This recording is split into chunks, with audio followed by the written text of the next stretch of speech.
আসসালামু আলাইকুম। আমি ডক্টর এম এস আলম উৎস, medicine, gastro liver, rheumatology, hormone and diabetes specialist হিসেবে নিয়মিত সেবা দিয়ে চলছি।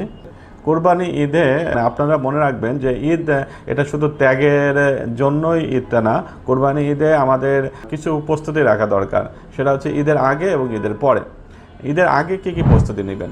ঈদের আগে যে কোরবানি ঈদের সময় আপনার কোরবানিটা কোথায় দিবেন, সেজন্য একটা ভালো জায়গা নির্বাচন করবেন যেখানে একটু খোলামেলা থাকবে এবং আলো বাতাস এগুলো পর্যাপ্ত থাকবে।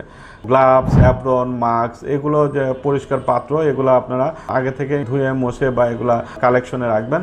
আর একটা হচ্ছে যন্ত্রপাতিগুলো যেগুলো ইউজ করেন, বিশেষ করে কোরবানির মাংস কাটার জন্য যে যন্ত্রপাতিগুলো বা ছুরি কাছি এগুলো যা ইউজ করা হয় না, এগুলো যেন অত্যন্ত পরিষ্কার থাকে এবং এগুলো যেন আগে থেকে আপনারা জীবাণুমুক্ত করে রাখেন। না হলে দেখা যায় কি বিভিন্ন ধরনের রোগ জীবাণু সংক্রমিত হতে পারে।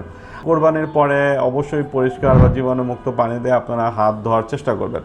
আর একটা জিনিস মনে রাখবেন যে কোরবানির মাংসগুলো একটা অবশ্যই পরিষ্কার পাত্রে রাখবেন এবং চেষ্টা করবেন যে অন্য যে জীবাণু যেগুলো ফেলে দেওয়া সেগুলো আসলে কোথায় ফেলবেন সেগুলো কোরবানির আগেই ঠিক করে রাখবেন যে আমরা এই কোরবানির বজ্রগুলো এখানে ফেলবো।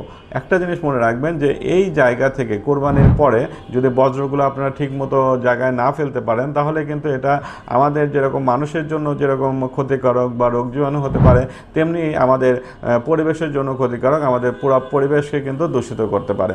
এটা শুধু ত্যাগের মহিমায় আমাদের কোরবানির যে উদ্দেশ্য সেটা অবশ্যই আমাদের মাথায় রাখতে হবে এবং সেটা অত্যন্ত স্বাস্থ্যকরভাবে যেন হয়। একটা স্বাস্থ্যকরভাবে যদি আপনি কোরবানি দিতে পারেন এবং কোরবানির আগেও পরে এমন কিছু যেন না হয় যে কারণে আমাদের পরিবেশ এবং মানুষ দূষিত হয় বা রোগাক্রান্ত হয়। যদি এরকম কিছু না হয় তাহলেই কিন্তু আমরা সুস্থ থাকতে পারবো, ভালো থাকতে পারবো। আপনার কোরবানিটা আল্লাহর কাছে কবুল হোক, এটা কামনা করে শেষ করছি। ধন্যবাদ। আসসালামু আলাইকুম।